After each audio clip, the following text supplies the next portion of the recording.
બનાસકાંઠા જિલ્લાના કાંકરેજ તાલુકાનું નાના જામપુર ગામના રહીશો દ્વારા રોડ ઉપરના ખાડા પૂરવાની કરાયેલ માંગ ક્યારે સ્વીકારાશે?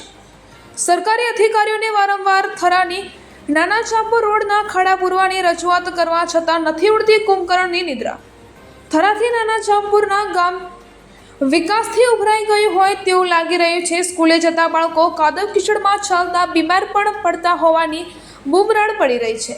નાના જામપુરના લોકોએ જણાવ્યું હતું કે કોઈ વૃદ્ધ માણસ બીમાર પડે કે પછી કોઈ મહિલાને ડિલિવરી હોય તો 108 પણ આવી શકતી નથી। સોસાયટીના લોકોને પણ કાદવ કીચડમાં મુસાફરી દરમિયાન ભારે હાલાકી પડી રહી છે। નાના જામપુરના લોકોએ મીડિયા સમક્ષ રજૂઆત કરી હતી।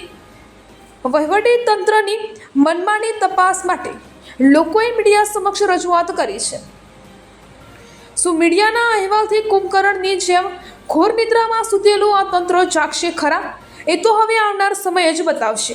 સરકારને અમે વારંવાર રજૂઆત કરી બરોબર, પણ કોઈ તંત્ર અમારું કોઈ ઓભળતું નથી અને અમારે અવાર જવારમાં ખૂબ તકલીફ પડે છે। કેટલાય બાઇકોવાળા હાથ પગ ભગાઈ રહ્યા છે, કેટલાય રિક્ષા નાના મોટા સાધનો મારા અહીં પલટી મારી ગયા છે।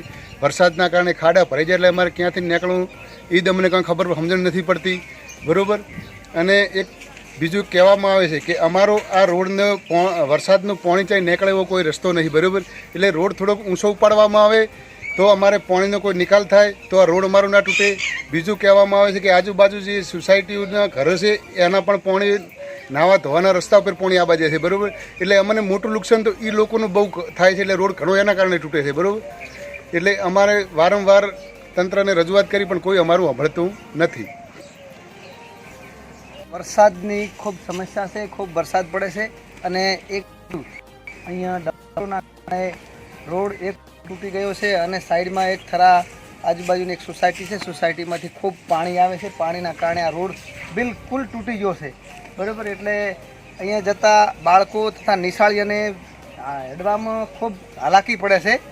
એટલે અમારી તો એટલી રજૂઆત છે કે સત્વરે આ રોડ સારી રીતે બનાવે કે એ જ માગ છે। અને થોડોક ઊંચો ઉપાડી